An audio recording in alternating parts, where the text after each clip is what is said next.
पिछले कुछ दिनों में प्राकृतिक आपदाएं, भूस्खलन, बादलों का फटना, न जाने कितनी कितनी आपदाएं हम झेल रहे हैं।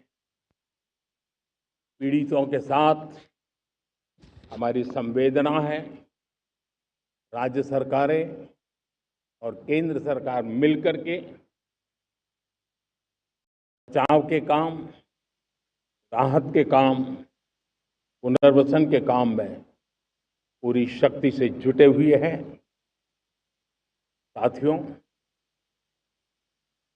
आज 15 अगस्त का एक विशेष महत्व भी मैं देख रहा।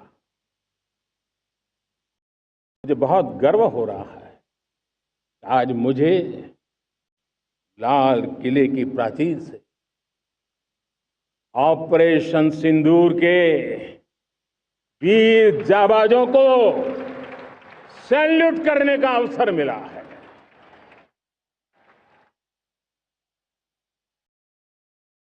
हमारे वीर जाबाज सैनिकों ने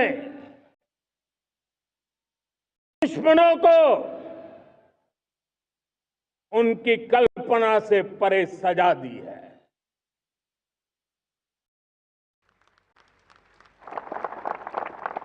और इस अपील को पहलगाम में सीमा पार से आतंकियों ने आकर के इस प्रकार का कत्ले आम किया।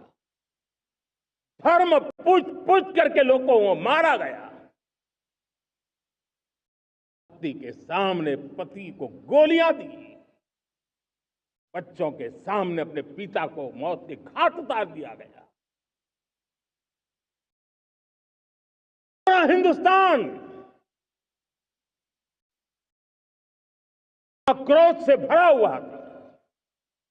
पूरा विश्व भी इस प्रकार से संहार से चौंक गया था। मेरे प्यारे देशवासियों, ऑपरेशन सिंदूर उसी आक्रोश की अभिव्यक्ति है।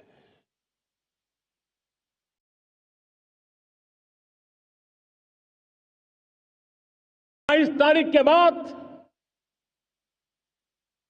ने हमारे सेना को खुली छूट दे दी। रणनीति वो तय करे, लक्ष्य वो तय करे, समय भी वो चुने। और हमारी सेना ने वो करके दिखाया जो कई दशकों तक कभी हुआ नहीं था। सैकड़ों किलोमीटर दुश्मन की धरती पर घुस करके आतंकी हेडक्वार्टर्स को मिट्टी में मिला दिया। आतंकी इमारतों को खंडहर बना दिया।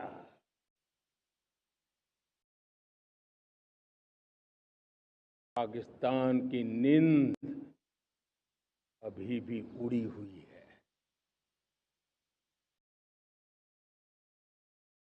पाकिस्तान में हुई तबाही इतनी बड़ी है कि रोज नए नए खुलासे हो रहे हैं, नई नई जानकारियां आ रही हैं। मेरे प्यारे देशवासियों, हमारा देश कई दशकों से आतंक को झेलता आया हुआ है। देश के सीने को छलनी कर दिया गया है। अब हमने एक न्यू नॉर्मल प्रस्थापित किया। आतंक को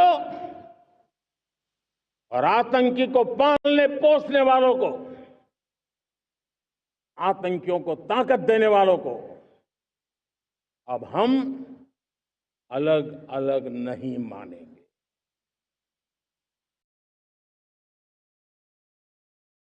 मानवता के समान दुश्मन है। उनके बीच कोई फर्क नहीं है। भारत ने तय कर लिया है, न्यूक्लियर की धमकियों को अब हम सहने वाले नहीं हैं। न्यूक्लियर ब्लैकमेल लंबे अरसे से चलाया, अब वो ब्लैकमेल नहीं सहा जाएगा।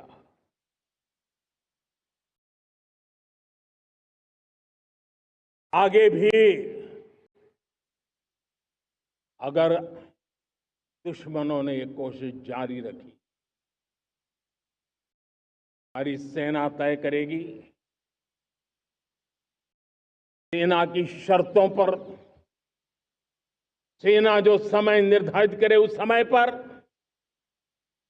सेना जो तौर तरीके तय करे उस तौर तरीके से, सेना जो लक्ष्य तय करे उस लक्ष्य को अब हम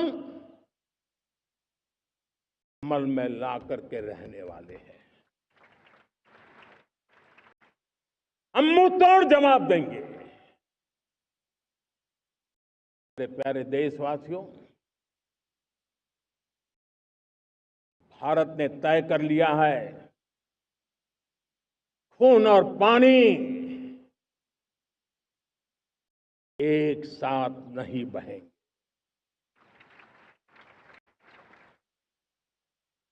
अब देशवासियों को भली भांति पता चला है कि सिंधु का समझौता कितना अन्यायपूर्ण है, कितना एक तरफा है। भारत से निकलती नदियों का पानी दुश्मनों के खेत को सींच रहा है और मेरे देश के किसान, मेरे देश की धरती पानी के बिना प्यासी है।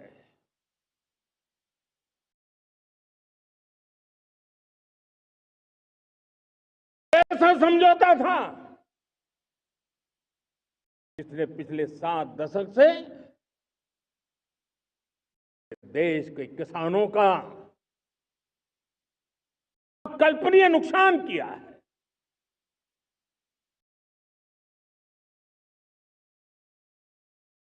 तो हिंदुस्तान के हक का जो पानी है उस पर अधिकार सिर्फ और सिर्फ हिंदुस्तान का है, हिंदुस्तान के किसानों का है। भारत कतई सिंधु समझौते को, उस स्वरूप को दशकों तक सहा है, उस स्वरूप को आगे नहीं सहा जाएगा। किसान हित में